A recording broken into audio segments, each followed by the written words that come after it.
महायुतीमध्ये सुरू असलेल्या धुसफुशीच्या संदर्भातली ही बातमी आहे। अशामध्येच आता शिंदेंच्या आमदारांच्या शिवायच रायगड जिल्हा वार्षिक नियोजनाची बैठक पार पडली आहे आणि यावरती आता अजित पवार यांच्या कार्यालयाकडून स्पष्टीकरण देण्यात आलंय।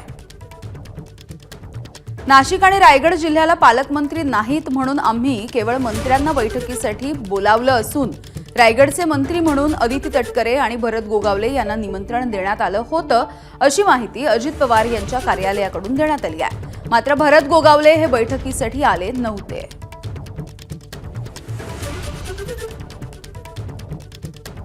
तर एकीकडे नाशिक आणि रायगड या दोन्ही जिल्ह्यांच्या पालकमंत्री पदाचा तिढा कायम आहे आणि असं असताना रायगडमध्ये आज ही डीपीडीसीची बैठक पार पडलेली आहे आणि यावरून आता शिंदेंच्या शिवसेनेचे जे आमदार आहेत त्यांनी काहीशी नाराजी व्यक्त केली होती आणि त्यानंतर अजित पवार यांच्या कार्यालयाकडून आता हे स्पष्टीकरण देण्यात आलंय।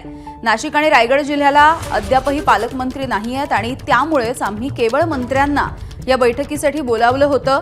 रायगडच्या मंत्री म्हणून अदिती तटकरे आणि भरत गोगावले या दोघांना सुद्धा निमंत्रण होतं अशी माहिती अजित पवार यांनी दिली आहे। तर अदिती तटकरे या प्रत्यक्ष या बैठकीसाठी उपस्थित होत्या आणि भरत गोगावले यांना निमंत्रण होतं मात्र ते या बैठकीसाठी उपस्थित नव्हते।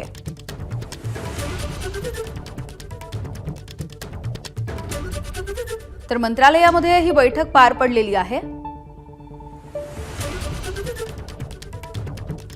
पुन्हा एकदा जाऊयात, आमचे प्रतिनिधी निलेश बुधावले आहेत आपल्यासोबत। निलेश, आपण शिंदेंच्या शिवसेनेचे आमदार आहेत त्यांची नाराजी पाहिलेली आहे आणि त्याच्यानंतर हे स्पष्टीकरण येत आहे अजित पवार यांच्या कार्यालयाकडून।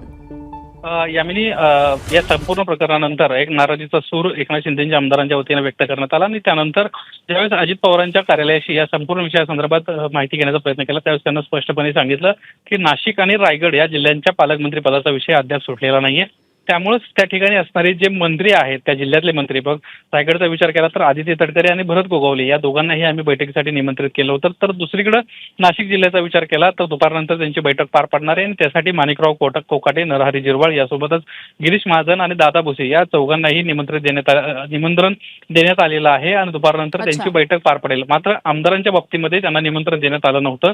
भरत गोगावले यांना आमंत्रण देऊनही भरत गोगावले आजच्या बैठकीसाठी उपस्थित नव्हते अशा पद्धतीची माहिती त्यांच्या वतीने देण्यात आली। अगदी धन्यवाद निलेश माहितीसाठी। एबीपी माझा, उघडा डोळे बघा नीट।